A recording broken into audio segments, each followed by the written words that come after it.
the beginning, God created the heavens and the earth. Now, the Bible was not originally written in the English language, as shocking as that sounds. But it was written in the Hebrew language, and in the Hebrew language, the word for God in this first verse of the Bible looks something like this. If you were to spell it in English, it would look something like this, and it's pronounced Elohim. Let me hear you say Elohim. Elohim. In the beginning, Elohim created the heavens and the earth. Now, the word for create is the word bara. Let me hear you say bara. It's this forceful, energetic word of making things out of nothing. In the beginning, Elohim barad, the heavens and the earth. Now, the earth was formless and void. The Hebrew phrase is tohu vavohu, which gives me great pleasure to say. Some translate it wild and waste. The Spirit of God was hovering over the waters. This Elohim has some sort of spirit. And then God spoke and said, "Let there be light." And there was light. God saw that the light was good and separated the light from the dark. The light was called day, the dark was called night. It was evening and morning the first day. So God speaks some sort of word and makes things. In verse 1, this God is some sort of creator. In verse 2, this God is some sort of spirit. And in verse 3, this God is some sort of word. This God is one, and yet this God is several. God is some sort of multiple persons, some sort of community of creativity. What a strange way to begin a very, very long book. Now, God says, "Let there be an expanse in the sky to separate the waters above from the waters below." And so God makes this expanse and calls it sky, and it separates the waters above from the waters below. And it was evening and it was morning the second day. So in this poem, right away, there's this refrain, and it was evening and morning the first day, and it was evening and morning the second day. Well, we don't say it that way. We say morning, then evening. But in this poem, which is what it is, it's evening, then morning. We'll get to that in a couple hours. Now, God said, "Let the waters be gathered to one place and let dry ground appear." These gathered waters God called seas, and this dry ground God called land. And it was evening and it was morning the third day. And then God said, "Let there be lights in the expanse of the sky to give light to the earth and to serve as signs to mark the days, the years, and the seasons." God made a greater light to govern the day, a lesser light to govern the night, and God also made stars. And God saw that it was good. And it was evening, and it was morning, the fourth day. And then God said, "Let the waters fill with teeming creatures, and let them reproduce according to their kinds." They'll figure out how. And then let the skies be filled with winged creatures, and then let them reproduce according to their kinds. And it was evening, and it was morning, the fifth day, birds and fish. And then God said, "Let there be animals, let there be livestock, let there be wild animals, let there be animals that crawl on their bellies, let there be small dogs whose owners dress them in sweaters at Christmas time." And God said, it's a little bit weird, but nevertheless, it's good. And then God said, "Let us make man and women in our image." And so God made people, and God saw that it was very good. And it was evening, and it was morning, the sixth day. And then God saw all that God had made, and God rested. Now, birds go in the sky, and fish go in water. Thank you. It's been great. The sun, moon, and stars, well, they essentially go in space, serve it to give us light and dark. Animals and humans go on land and sea. The things in day 4 fill in day 1, the things in day 5 correspond to day 2, and the things in day 6 relate to day 3. In fact, the dominant work in the first 3 days is God separates, and in the second 3 days, God fills what has previously been separated. So the days are all interconnected. Never mind the fact that the way that we measure an actual day is the movement of the sun, the moon, and the stars. And so the way that we move a day, the planets, doesn't come till day 4, which raises the question, how do you know the first 3 days are actually days? What a fascinating poem. Now, if you begin to look just another layer deeper and ask, well, are there any patterns that might tell us what it's about? Well, this word bara is kind of the driving, it's the engine of the poem. God creates, God creates. The word bara occurs in 3 different points throughout the poem, and at the last time it occurs, it repeats 3 times. Just sort of jumped out to the first hearer of this poem. And this God has a 3-in-1-ness. So there is a 3 figures dominantly in the poem, which raises the question, are there any other patterns that we should be looking for? Well, the first verse in the Bible has 7 words. The second verse in the Hebrew language has 14 words, 7 times 2. The word earth occurs 21 times, 7 times 3. The 7th paragraph has 35 words, 7 times 5. The word God appears in this poem 35 times, 7 times 5. And the phrase, "it was so," occurs 7 times. And the phrase, "and God saw," occurs 7 times. There are 7s and patterns of 7s all throughout the poem. It's arranged in patterns. Now, if there's lots of 3s and there's lots of 7s, the question, of course, is, are there any 10s? If you have that kind of time on your hands. The phrase, "to make," occurs 10 times. The phrase, "according to their kinds," occurs 10 times. The phrase, "and God said," occurs 10 times, 3 times in relation to people, 7 times in relation to other creatures. And the phrase, "let there be," occurs 10 times, 3 times for things in heavens, 7 times for things on earth. You begin to think the writer had help.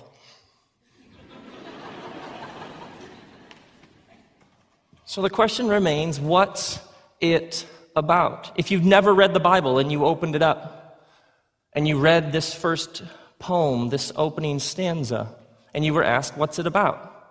I assume, well, it starts with God, and it starts with God creating.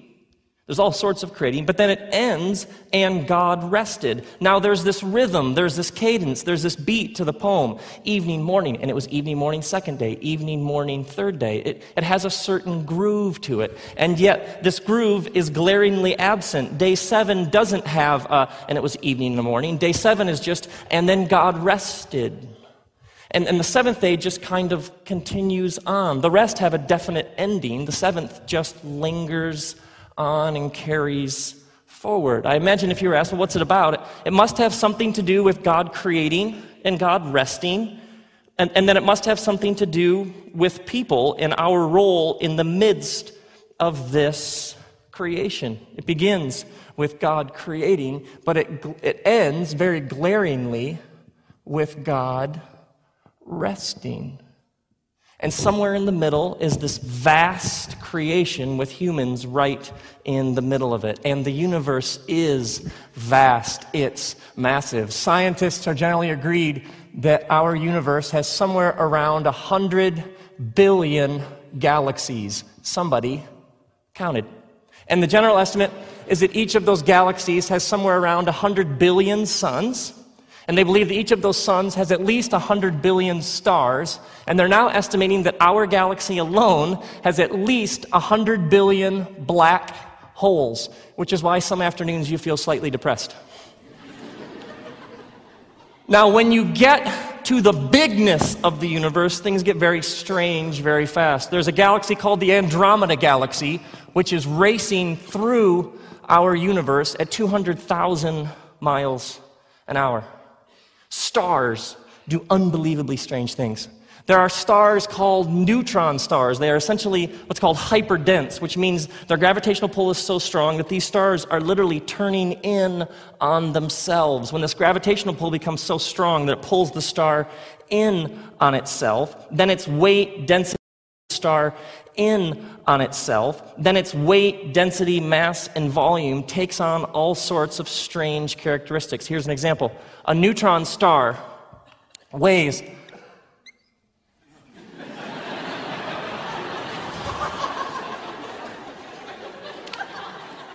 has a friend named SpongeBob. Unbelievable. The art police would make an arrest for that, just boom. Now, a neutron star weighs several 100 million tons. A neutron star weighs several 100 million tons and fits in a teaspoon. When you deal with the bigness of the universe, things get very strange very fast. Nothing is as strange as light, which comes from suns in the form of particles called photons. And photons travel at the speed of light. Now, yes, the speed of light is incidentally the speed of light. Now, at the speed of light, and the way that light travels in particles called photons, things get even weirder. Here's an example. Let's say you're standing in the street, and you see a car coming at you at 20 miles an hour. You elect not to step onto the curb this way or to step onto the curb this way, but you decide to turn and run as fast as you can away from the car that's coming at you at 20 miles an hour. We don't know why you do things like this. So you turn and you run as fast as you can away from the oncoming car, because when you run, you feel his pleasure. Now, let's say the car is coming at 20 miles an hour and you reach a top speed of 10 miles an hour. Now, when you were standing still, the car was coming at you at 20. If you reach 10 miles an hour and you look back, the car will now be bearing down on you at what speed? 10. Well done. Now, let's draw this just because I think oftentimes the drawings help. Here's you. And interestingly enough, you've grown dreadlocks for the occasion. Now, 10, 20 equals 10. And we all say this because we have what's called a Newtonian understanding of the universe. Isaac Newton, mechanical laws of physics. An object in motion stays in motion unless acted on by an outside. Flashbacks to 9th grade. We were taught that there are these rules that govern how the universe functions. Safe, predictable, plug in the numbers, and you'll get your answer. We were essentially taught what's called a cause and effect understanding of the universe. Certain things work on other things to produce and lead to certain results. Give me A, give me B, I'll give you C. The problem is, light travels at 670 million miles an hour. If you're standing in the street and a particle of light comes at you and you turn to run the other way, which raises a whole other set of questions. If you're standing still, it comes at you at the speed of light. If you turn and run 1 mile an hour, 10 miles an hour, 100 miles an hour, 1,000,000 miles an hour, and look back, that particle of light will always be bearing down at you at the exact same speed, the speed of light. Well, a man named Albert Einstein got onto this in roughly 1915. He said, wait. The more he discovered about light, he said, hold on, light doesn't follow any of the rules of our Newtonian understanding of the universe. Einstein said, wait. He essentially said the universe is not static. When it comes to light, there is no A plus B. Light just does its own thing. When you get to the bigness of the universe bends and it warps and it distorts, and it doesn't matter how fast you run away from light, it always will be pursuing you at the exact same speed. Well, as you can imagine, this is obviously his general theory of relativity was an absolute revolution in the way people saw the universe, because it was assumed that the universe had these predictable, predetermined ways that it operates. But with light, it simply doesn't follow any of those. The universe and its bigness is just plain weird. They've even found in our galaxy a planet which is racing through our galaxy at 67,000 miles an hour. At the same time it's racing through our galaxy at 67,000 miles an hour, it's also spinning, rotating at 1,000 miles an hour. This planet is called Earth, and this is why you should wear a seatbelt. Now, the Earth has a sun, or maybe we should say our sun has us. The Earth receives 99% of its energy from the sun. The sun converts for us 4 million tons of energy every second, and over an 11-year sun cycle, that energy output varies less than 1/10 of 1%. All of this at a distance of 93 million miles. 92 million miles, no life on planet Earth. 94 million miles, no life on planet Earth. Now, the Earth is unusual from other planets in that the Earth tilts on its axis at 23.5 degrees. Other planets in the solar system? Earth.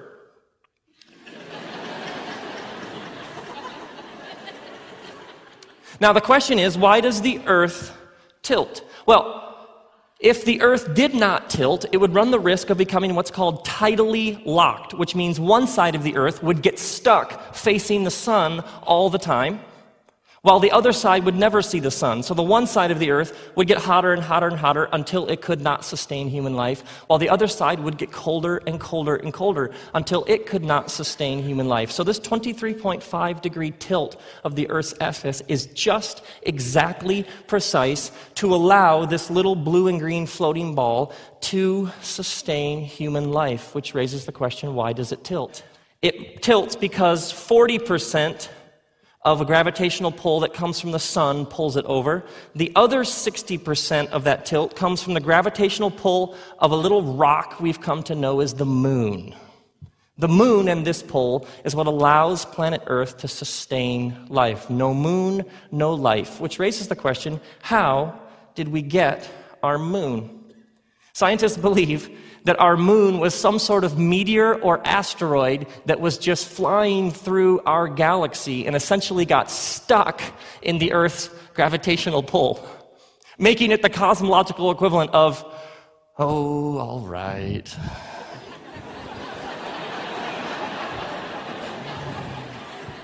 But I have a dark side.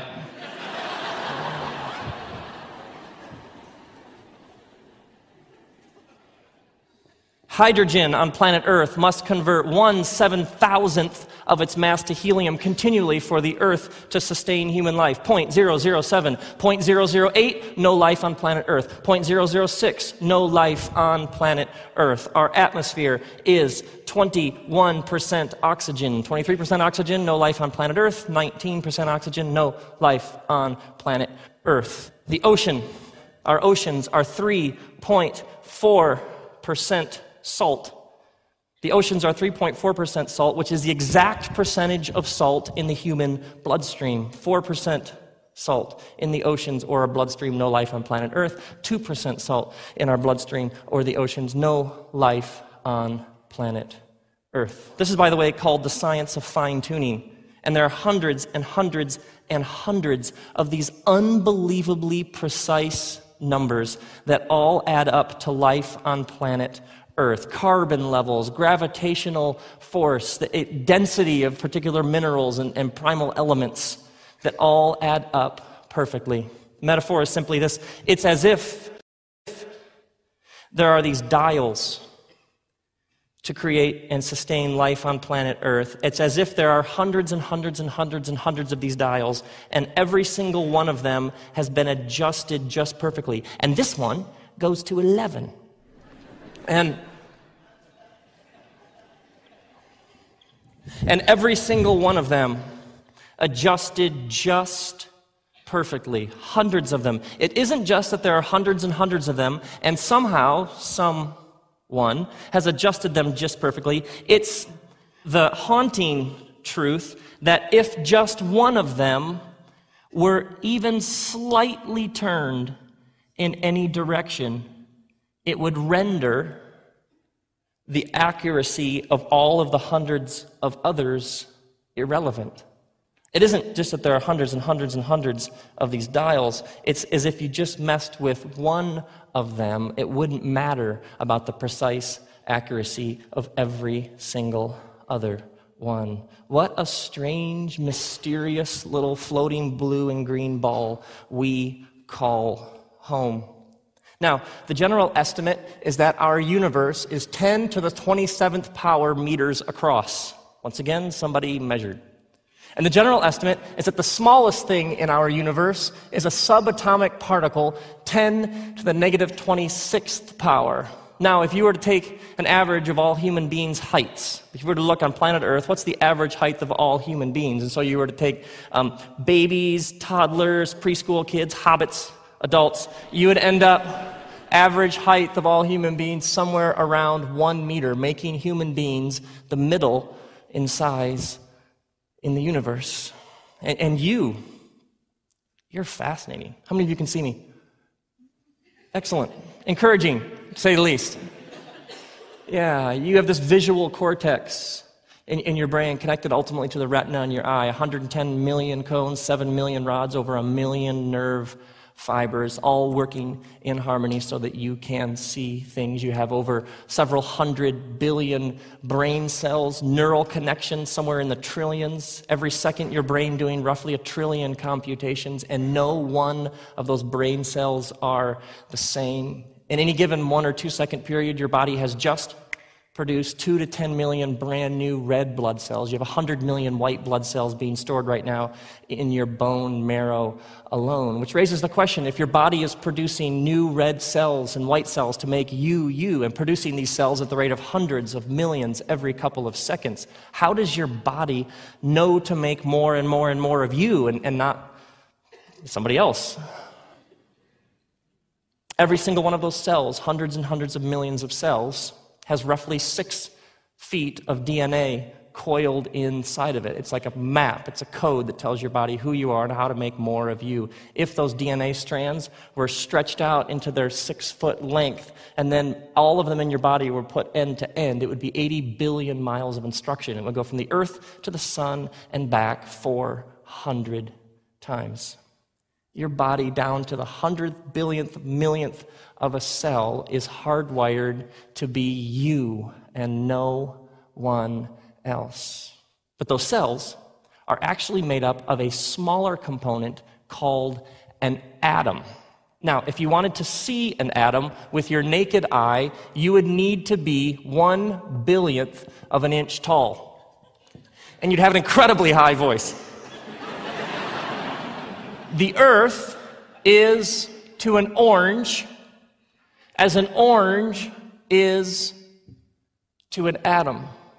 If we were to count the number of atoms in 1 drop of water, if we were to count the number of atoms in 1 drop of water, it would take every single person on planet Earth counting 1 drop, 1 atom every second for the next 20,000 years.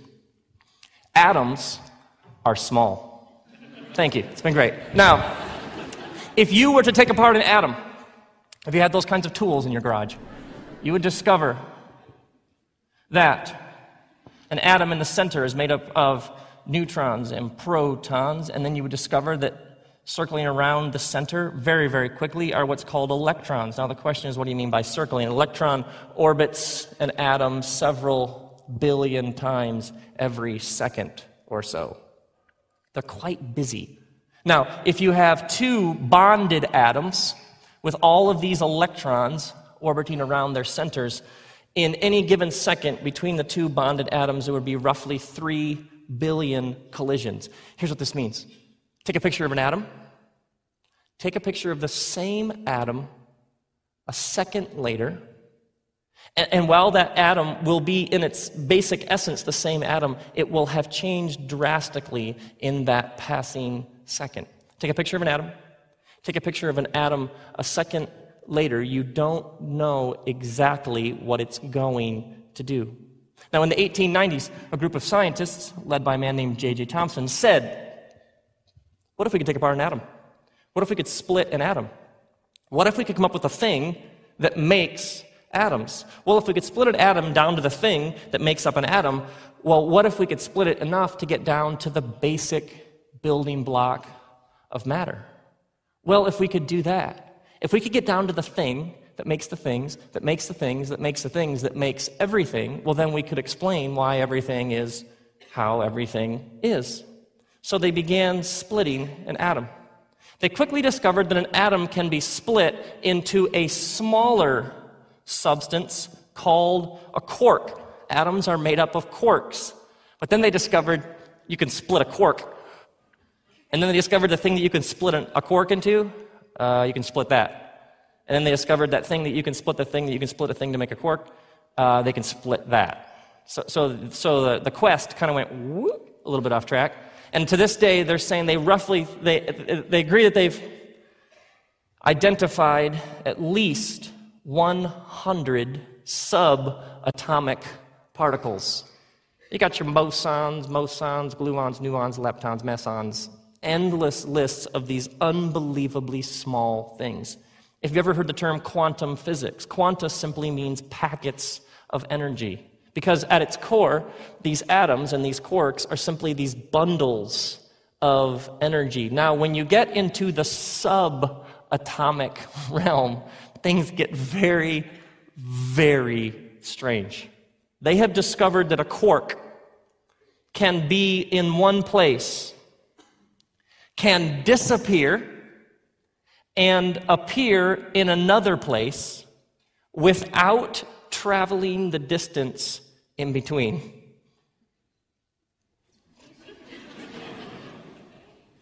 They have discovered that a quark is capable of what's called simultaneous duality.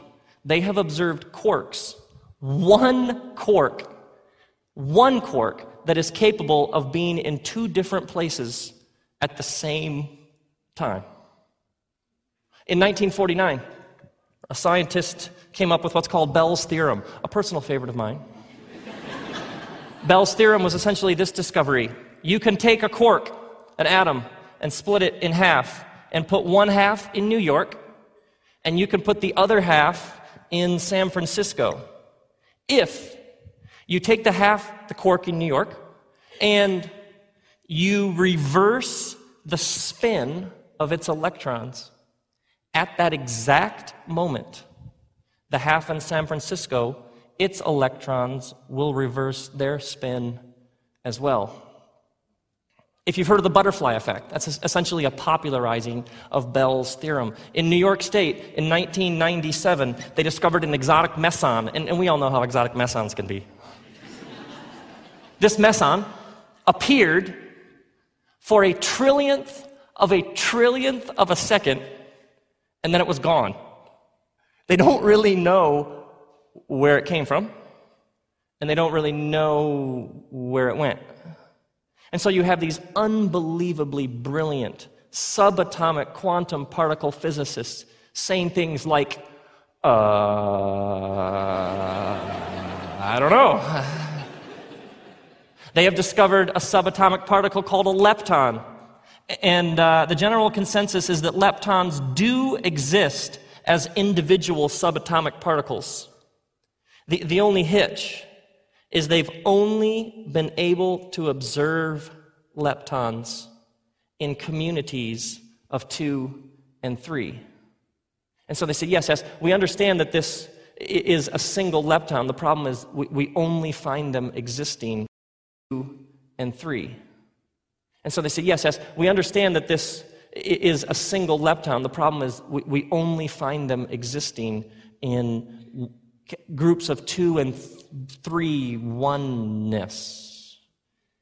And so the Newtonian understanding of cause and effect has simply taken a beating with quantum physics because you take a picture of an atom, you take a picture of the same atom a second later, they don't know what it's going to do. Well, the assumption was always there's an element of predictability at the very bedrock, foundational part of the universe. But the problem is, quantum physicists are just saying, well, when you get right down to the smallest thing that makes the thing that makes the thing that makes the thing, essentially the universe at its core is unpredictable. The best we can come up with is that the universe at its core is some sort of relationship of energy. So you have brilliant, studied, respected research scientists saying, all we can come up with as the universe at its core is made up of some sort of relational energy that we simply can't control. Some of them are even starting to use words like personality. And that this energy that holds everything together, that brought everything into existence and somehow sustains or holds everything in existence, gives life to everything, and simply has a mind of its own. We cannot conquer it or put it in a box. It is simply above and beyond what we can comprehend. High-end particle quantum subatomic physicists are starting to sound a lot like ancient Near Eastern Jewish poets. Now, for years there's been a disparity because you have those trying to explain the weirdness of the bigness of the universe, my technical scientific language, the weirdness of the bigness, and then you have others at the quantum level talking about the weirdness of the smallness. But these two ways of explaining why things get so strange when they go big and why things are so inexplainable when they go small have essentially been two different ways. And so there's been a search for years for what's called a unified theory. Is there some way to explain why the universe, whether you go incredibly far out or incredibly far in, is just strange and unpredictable, and it bends, and light does all sorts of things? Is there some way to explain it all? And a group has come along who have said, well, the way to explain it is that the ultimate building block of reality is actually small strings. These are called string theorists, and they've presented to the world essentially what's called string theory. So you immediately say, well, wait, what do you mean by small?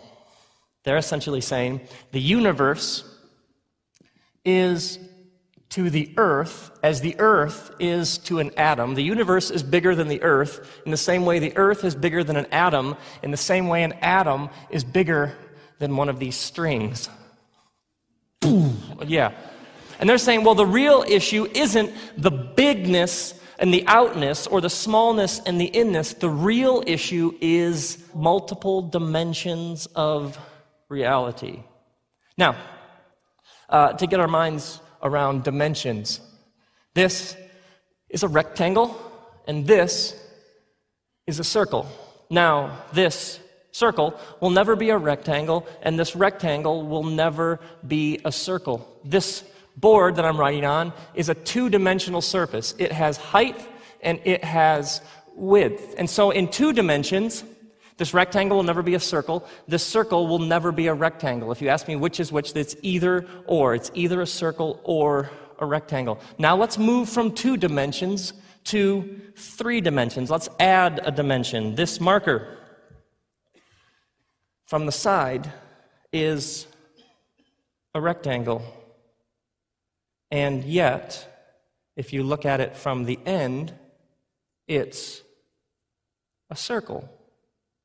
So in 2 dimensions, it's either a rectangle or a circle.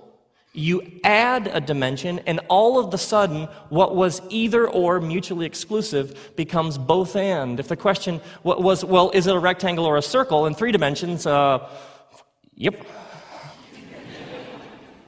How much blood has been spilled and oxygen wasted arguing over whether it's this or this, when maybe sometimes the answer is yep?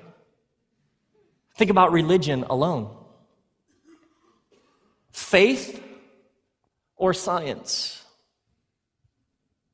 Yep. Predestination or free will. And the one side has a list of Bible verses, kung fu, and the other side has their list of Bible verses, and maybe the good God who made everything is like, look, I gave you the marker trick. Yep. And you have the circle group, which is like, come on, man, join the circles. Universal loving embrace. Come on.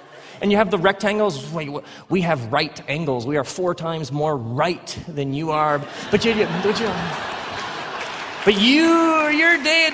dangerously close to becoming a square. Yes, what we need are more straight lines, not all this, what we need are straight lines. But dude, you can't smoke a rectangle.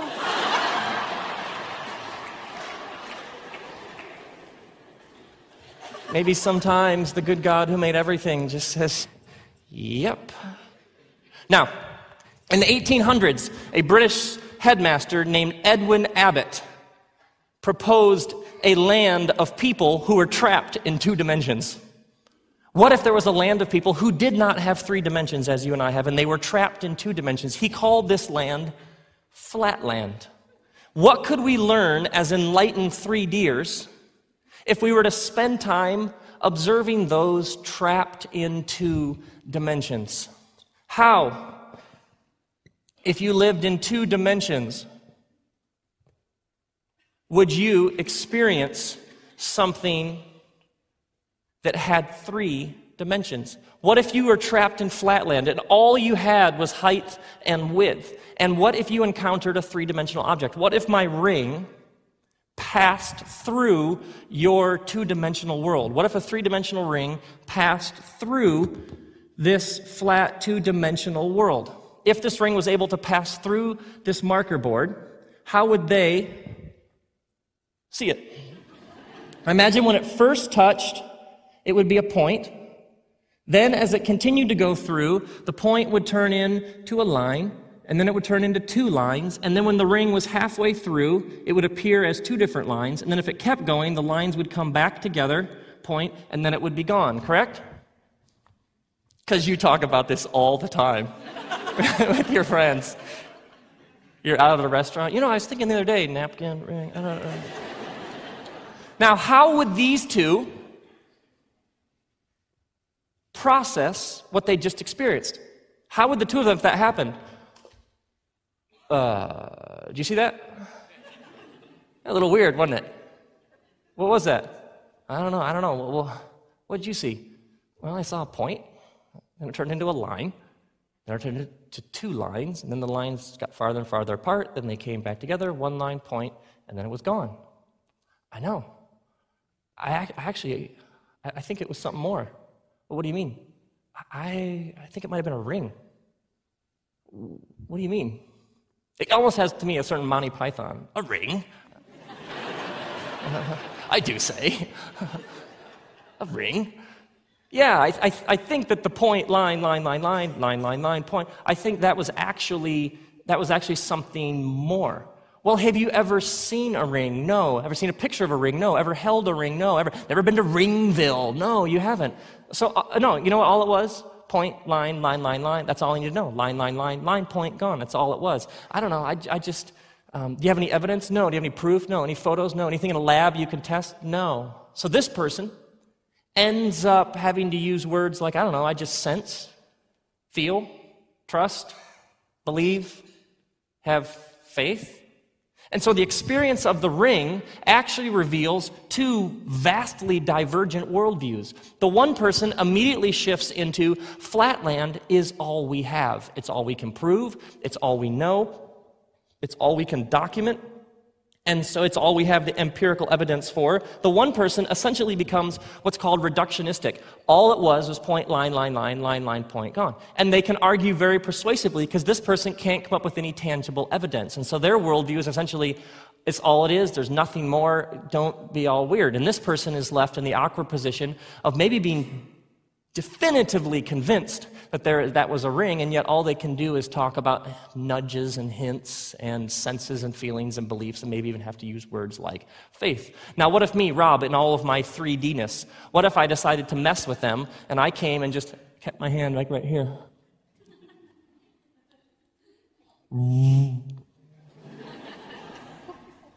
And what if the one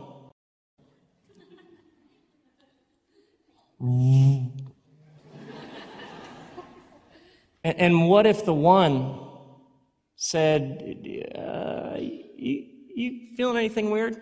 No. I don't know, man. I think Rob is near. I just feel the overwhelming presence of Rob. And the one could be saying, what are you talking? I could have my hand this close, and the one would be saying, what are you talking about? You're out of your mind. You're talking nonsense.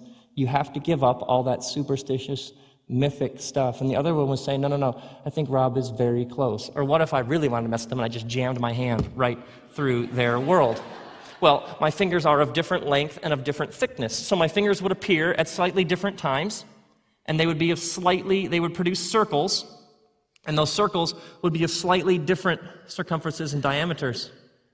So the one could say, did you see that? Yeah. I think all those 5 circles, I think they're all related. What? They came at different times? They're different sizes? No, I think it was the hand of Rob. And once again, the person with the reductionist viewpoint is they came at different times, they're of different sizes. You have to give up this mythic, superstitious nonsense. All you have is a couple rings, circles that don't have any relation to each other. And the other one sounds like they've completely lost their mind, but in fact, they are dead on right. See, their experiences of three-dimensional objects would expose vastly different worldviews, and the one who sounded crazy would actually be dead right, and the one who sounded extremely rational, calculating, and weighed all the evidence would be missing a whole new reality right here within this one. Now, in Flatland, you also run a risk because there are boundaries in Flatland. There are those who say this is simply how it is. There is no other world. There is no higher law. There is no greater purpose. We have Flatland. That's all we have. And there would be others who would keep insisting there's more, there's beyond, there's something else. And you would have great conflict. The story of human history is the story of enlightened souls again and again who simply insisted this isn't all there is.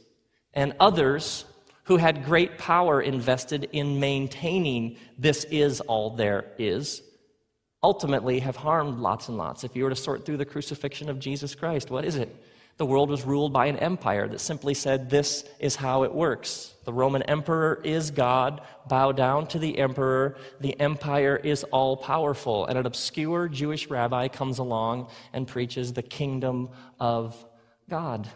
What is the essential conflict within the story of Jesus?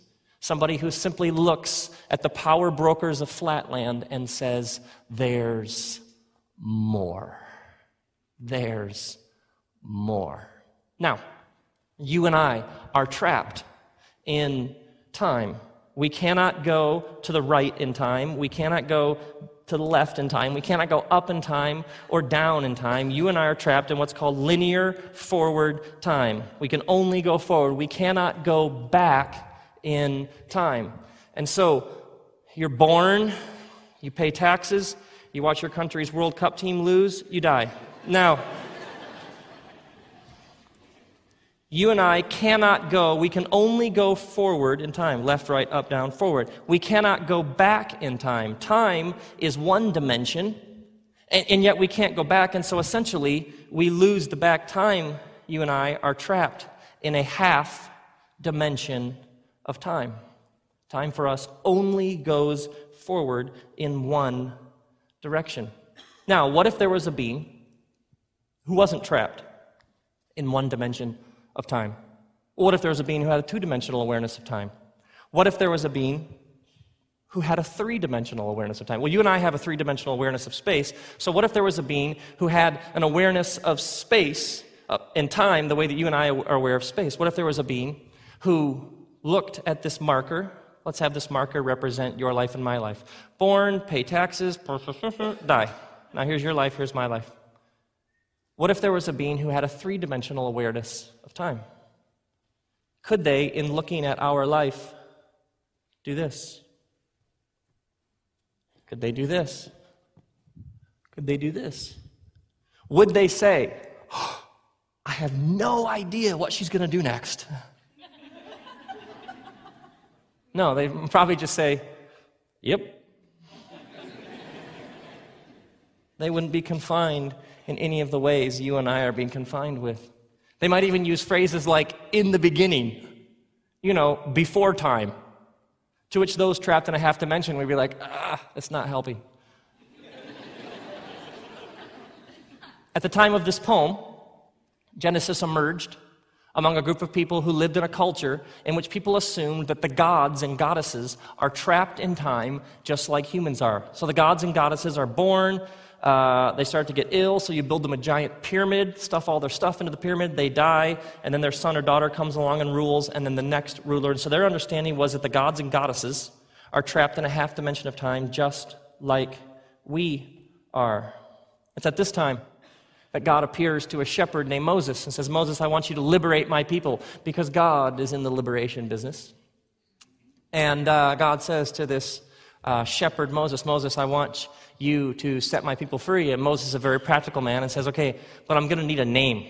Can you tell them what your name is? And God says to this man, Moses, well, just tell them my name. Just tell them I am. To which Moses responds, because that pretty much clears it up. Yeah. Nothing fuzzy there. Now, wherever you have 10 rabbis, you have 20 opinions on about what the name means. Some say the name means I always have been, I am, I always will be. Others say way too cumbersome. The name is essentially raw essence. I just am pure existence. Some say the name is a way of saying, God saying, I am not trapped in time like all the gods and goddesses that you know of. I stand outside of it, simply am, existence in its most pure, primal form. The astounding dimension to this story is this God who is outside of time, this God who is spirit. It was assumed that all the gods and goddesses had shape and form. You had statues, carvings, totems, so that you could get your mind around the God. The god or goddess always, at the time this poem emerged, had a shape or a form. This God is spirit. This God even says, or Moses says to the people, remember when you encountered this God had no shape or form. This God, again and again, is a God who transcends time and transcends space. This God is spirit, cannot be contained with physicality. There is no shape or form. So this God, these are brand new ideas in human history. No one had ever suggested anything like a God who isn't trapped in time, a God who can't be confined in physical space. In the history of ideas or the evolution of religion, no one had ever even begun to talk about a God like this. The astounding thing about this creation poem is not only is this God outside of time and outside of space, but this God chooses to act within human history. This God chooses to act in tangible ways, and that act is to create. This God who is endless, infinite, beyond, who has no boundaries, edges, thingness, shape, or form, chooses to act very specifically in human history by creating. And then in Genesis 2, another account of creation, this God breathes into dust and makes people. Now, at the other end of the spectrum, there is this realm of the spirit with no shape, form, no physicality. There is this realm in Genesis 1 of physicality: light, dark, sky, water, land, sea. And then out of the land comes trees, and the trees produce fruit, and the fruit has seeds. So in Genesis 1, there is a dimension of this God as spirit. This God has no physicality. And then at the same time, there is this physical universe that's being brought into existence. And each thing in the poem is more complicated than the thing before it. Light and dark. Well, sky and water, you can actually hold water. Land and sea, dirt, you can actually hold dirt. So each thing, tree, is more complicated and advanced, more detailed, more precise than rocks. And then fruit is more complicated, more designed than trees, but then the seeds can fall on the ground and produce another tree. Maybe this would help. Frisbee more complicated, more designed than trees, but then the seeds can fall in the ground and produce another tree. Maybe this would help. Frisbee, iPod. Now, somebody going, yeah. So in this poem, each thing that's being created is slightly more advanced and complex than the thing after it. It's going somewhere, more arrangement, more design, more creativity.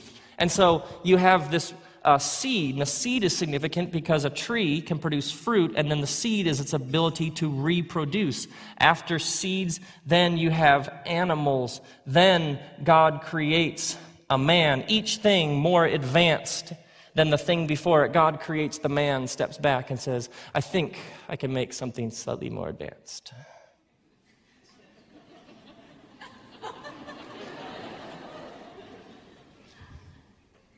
Any girl power in the room whatsoever? And so she shall be called woman, because when the man first saw her, he said, whoa, man. God said, it is not good for the man to be alone. He won't know what to wear. Actually, this is fascinating. In Genesis 2, the creation of the woman comes right after the naming of the animals, which is like, well, what's the point? Well, the man is told to name the animals, and nothing is a corresponding strength. And so then God makes this woman as a corresponding strength to her. Now, if there's a scene that would have been brilliant, how about the naming of the animals? Would that have been brilliant? I picture God, the God character. Adam. Hey, Adam. Or maybe just, hey. Because there's no one else there. Okay, here's the deal. Here's the deal. We're going to bring these animals in. We're going to bring them in one by one. We'll bring them in two by two later. And we're going to bring them in, and you just name them whatever you want to name them. So you picture Adam like, okay. So they bring...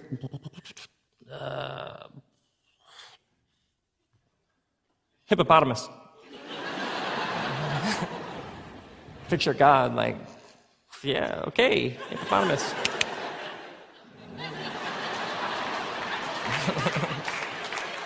There's a database angel. How do you want me to spell that? Any way you want. So they bring in the next one. Adam's like starting to kind of get his groove on. Okay, I can do this. Duck-billed platypus. God is like, seriously, wow, angels over here. Like, seriously, where did you get this guy? I could start over. I had something stuck on my sandal, and I took it, and I blew it off.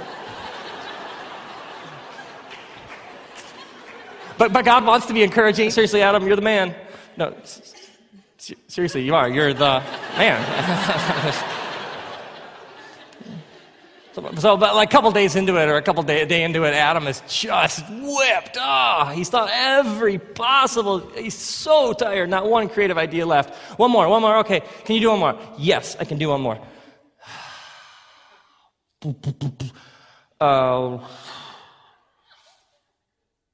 Dog. God's like, dog. Yeah. Hey, wait, that's my name backwards. What? Oh, one more, really? Yeah, one more. Whoa, okay. I don't know, cat. Cat. Hey, wait, I didn't make those.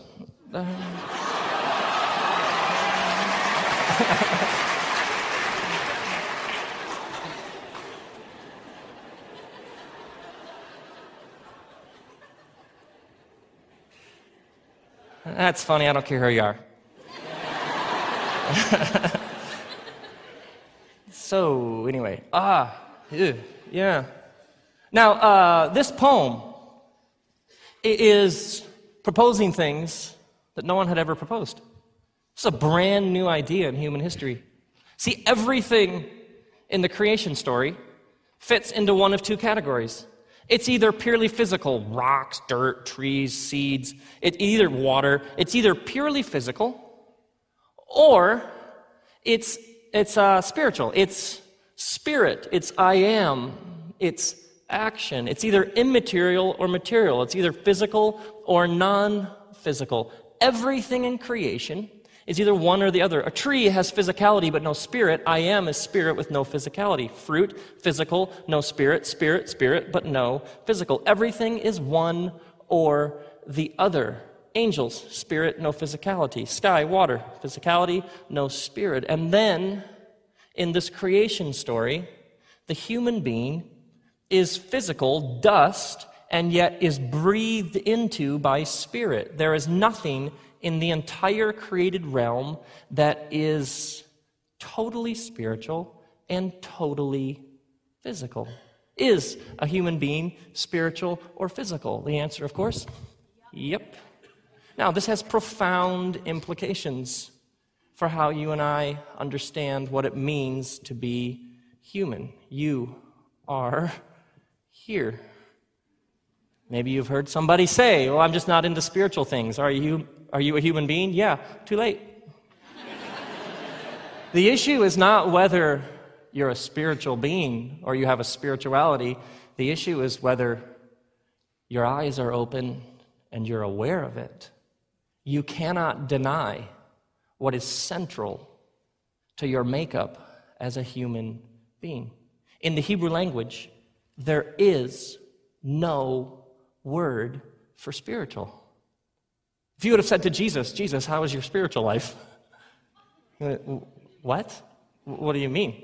Because to label one area spiritual is to label other areas not spiritual.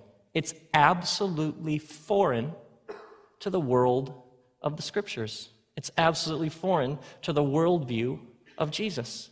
The assumption is that you are a fusion of two realms, and a human being occupies a totally unique place in the entire universe.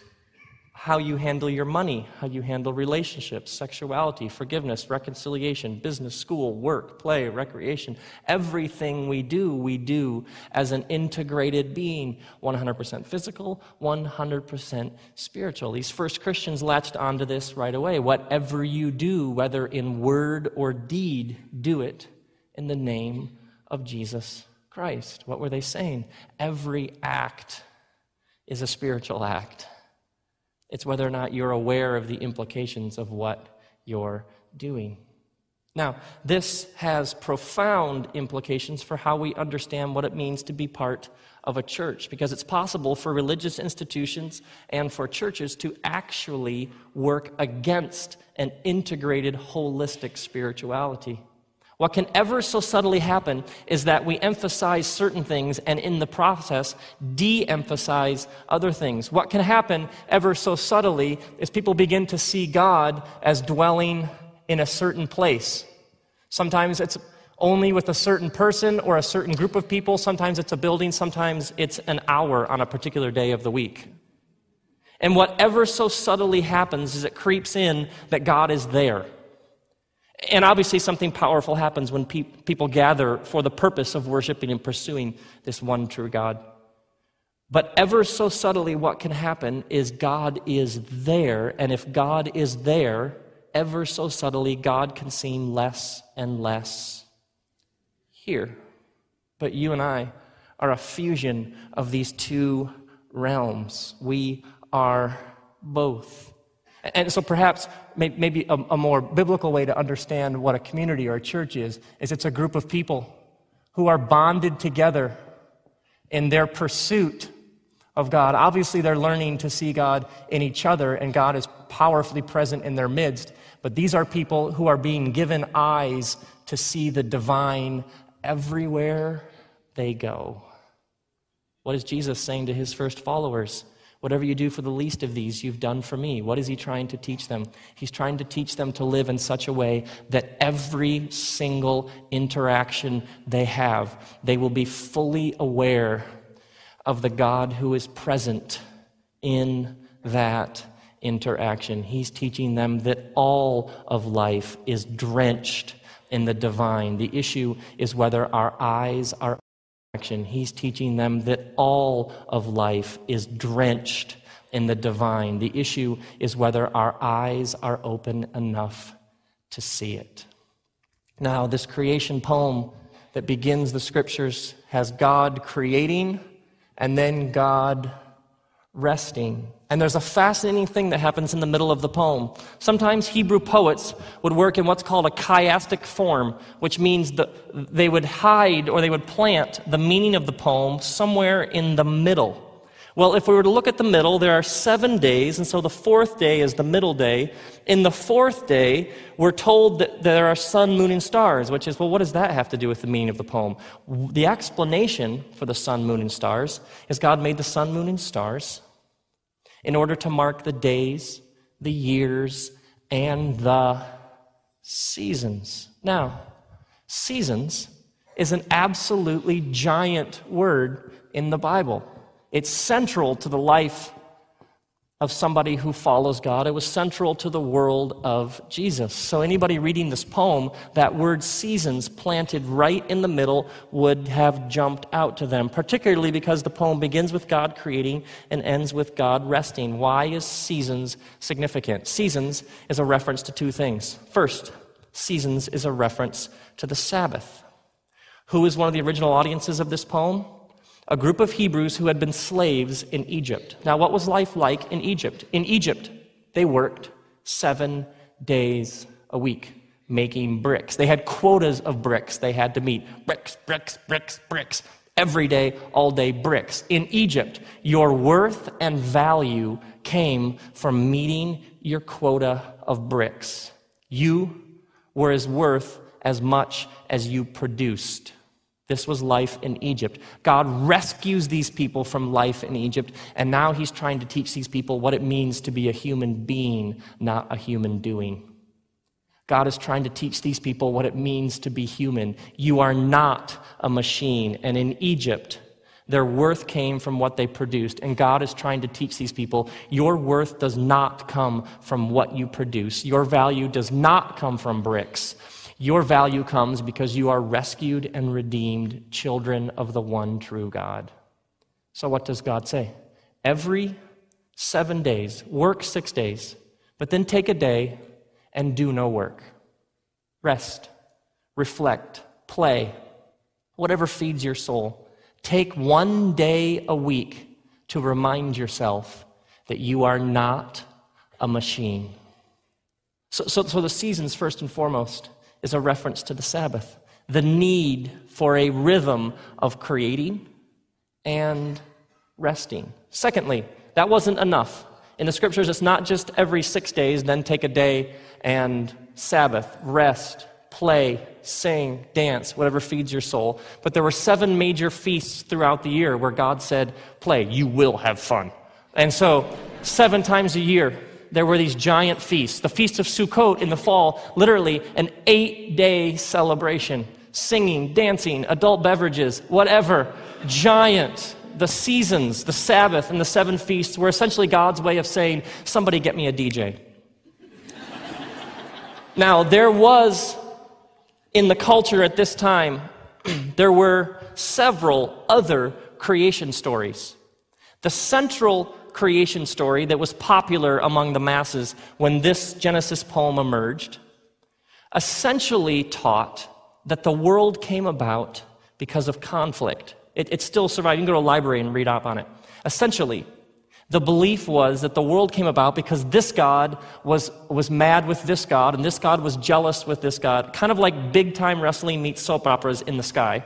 And there was a smackdown here, and there was a love triangle here, and out of this conflict came the earth. So the essential belief among most people at the time of Genesis 1 is that the earth came about because this God was upset with this God, and out of their primeval conflict and battle, we got the world we know. This poem charges onto the scene, and it's similar in many ways to those poems. It speaks of land and seas and dirt and creating and shaping and forming and clay. It speaks of many of the same elements, and yet it makes vastly different claims. This poem, arising out of the same culture, says, no, no, no. We are not here because of divine conflict. We are here because this one true God who exists in some sort of loving, endlessly giving, generous community, this one God is so filled with joy and beauty and creativity, it's as if this God can't help but create. I mean, this God starts creating things, and then this God compliments himself, like, man, that's good. This God loves to make things so much. This God just makes things and makes things and makes things and just loves to make things. This God makes things and then says to them, okay, now you make more. And you make more. This God loves to make things that can make things. This God makes people in this God's image and says to them, now you take care of it and share in my joy. This poem was absolutely radical in human history because it said, we're not here because of conflict. We're here because of joy. We're the result of divine creativity that said, I can't help but give and spread what I have to more. And so planted right in the beginning of this poem is this word seasons. God creates, God rests, and right in the middle is seasons. So you do the same. Create, but then take time to enjoy what you've created. A couple years ago, I noticed this disturbing habit that my boys had developed when they would say my name. And they were quite young at the time. They would say, Dad, Dad, Dad. I was like, what, they have a stutter? What's the problem here? And I would notice, Dad, Dad, Dad. And it began to bother me. And then one day, we were playing, I think it was Legos or something, we're down on the floor. And I heard the Dad, Dad, Dad. And I noticed it at about the second dad and was fully there by about the third dad. And I realized at that moment that I'd been there playing with them, and yet I had been somewhere else, thinking about a meeting, thinking about things I have to do, thinking about emails, thinking about phone calls to make when I was done with them. And I realized that I was there with them, but I was actually somewhere else. And I realized that my boys had gotten used to their dad being here, but actually being somewhere else. And so over time, they had just realized it takes about 3 tries to get Dad here. In Exodus chapter 24, God says to Moses, Moses, come up on the mountain and stay here. And the rabbis point out that the literal translation, that the word to stay is the word hayah, and it means to be. So the verse literally, the command literally reads, Moses, come up on the mountain, and then when you get on top of the mountain, be on top of the mountain. Which is kind of like something from the school of redundancy school. I get it. If I'm on top of the mountain, I'm on top of the mountain. That's where I am. And the rabbis say, oh, no. This command is brilliant. They say God understands human nature. God understands that Moses will spend all sorts of energy getting up to the top of the mountain. And when he gets to the top of the mountain, he'll immediately begin thinking and planning how he's going to get down. And in the process, he won't ever be fully present on top of the mountain, and he'll miss it. Why does this creation poem have this refrain, evening, morning, evening, morning? A Jewish Sabbath begins sundown Friday night. It goes through the night, and then it goes into Saturday and ends sundown Saturday. So a day goes from night to day, from dark to light. And they say this is because a day is a physical picture of the journey God has all of us on, moving from dark to light, moving from ignorance to awareness, moving from error to truth. Does the writer have this refrain in here? Evening, morning, evening, morning, evening, morning, which is a way of saying, wake up, come into the light. Is the writer saying this? In the midst of creation, there's so much to do There's so much to accomplish. There's so much to build, so much to administrate, so many emails to respond, so many phone calls to return, so much to create, so much to manage, so much to order. There's so much to do. Be careful that in your managing, creating, ordering, be careful that in the midst of creation, you don't become so consumed in your work that you end up creating all the time and you don't spend any time resting. And in your work, that you end up creating all the time and you don't spend any time resting. And in the process, you lose something. And to that first audience, perhaps you find yourself back in another sort of Egypt. Is the writer saying, don't become a machine who's so caught up in everything you're doing that you miss the joy, the wonder, the awe of being a human in the midst of this whole world God has made. I have learned that what you look for, you will find. If you want to be a cynic, there's plenty to be cynical about. If you want to be a skeptic, there's plenty to be skeptical about. If you want to be a pessimist, there's plenty to be pessimistic about. What you look for, you will find. But in Psalm 14, it says, a fool says in their heart, there is no God. Now this is fascinating because you and I would say somebody who rejects the divine, we would say, well, this is somebody who's made an intellectual decision. They've looked at the columns, they've weighed the evidence, and they've said there is no God. But the psalm says no. Somebody who rejects God, who says there is no God, this is somebody who's made a decision in their heart. The psalmist says that is not ultimately an intellectual decision, a cognitive ruling that person has made. It's a posture of the heart. You can look at this big, mysterious world that God has made. You can look at light and how it does all sorts of strange things. It bends and it distorts. You can look at how the universe is not static, how there are hundreds and hundreds and hundreds of these dials that are all perfectly calibrated to let this little blue and green ball produce human life and sustain human life. You can look at the universe in its smallness with all of the quarks. You can look at all of these odd little things that are indeterminate, that have essentially a personality of their own. String theorists are now saying that they believe that they can prove at least 11 dimensions to reality. They're now saying, I heard the other day, they're now saying they think they have a 12th and a 13th, but string theorists are saying there are at least 11 dimensions to reality. We can look at that and say, wow, even scientists are saying there must be more. Nah, it's all probably, they'll just end up with it, or someone like Bill Gates will figure it all out and we'll be all set from there.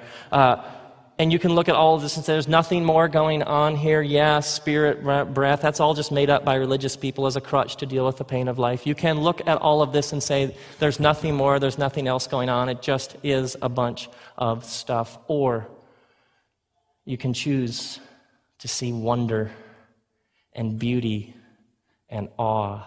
You can see the quarks, and you can see the dimensions, and you can see light, and you can see photons, and you can see the stars, and you can see the dials, and you can choose to say, whoa, wow, unbelievable, amazing. You can choose with the posture of your heart to worship, to be filled with wonder and awe, to believe that not only are we here for a reason, but there is a big story being told, and you and I each get to be a part of it. What you look for, you will find. A friend of mine was in Malawi, West Africa, and there had been a terrible famine there, and the people hadn't eaten, and he had been working with several other agencies to arrange for food to be brought in. So they had this giant celebration when food was brought, and people who hadn't eaten in a while got to eat for the first time. And my friend said, if you want to see a celebration, see people at the end of a famine eat.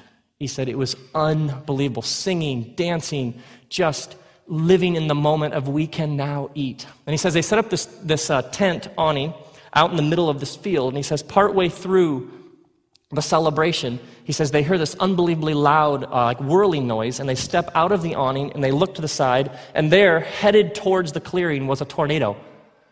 So he says we all stood and just watched the tornado come towards us, like you do. He says the tornado comes to the edge of the clearing, stops, goes around the perimeter of the clearing, and then keeps on going in the direction it was originally headed in. He says they're standing there watching it when one of the locals runs up to them and says, do you see? The celebration here is so magnificent, even the spirits have come to witness it. What you look for, you will find. And what we are looking for, and what you are looking for, and I'm looking for, is right here. It's not over the mountain, and it's not across the sea. What we're looking for is right here. The reality that Jesus came to announce, to die for, and to rise for, he called the kingdom of God. We might say the reality of God or the way of God. This reality, Jesus said, is here. It's now. It's among us. It's upon us. Jesus never taught that it's somewhere else. He said things like, look at those flowers. Have you watched the birds in a while? Notice in your conversations with the least of these, you might even find God there. He came essentially to articulate for us an integrated, holistic spirituality, that everything we are looking for is not over there, it's not behind there, it's not down there, it's right here. The issue is if our eyes are open to see it. May you slow down so that you don't miss a thing. May the eyes of your heart be enlightened. May you be fully present right here, right now. May you come to see that the reality of God is at hand, among us, upon us, near, here. And may you come to see that everything is spiritual. Thanks.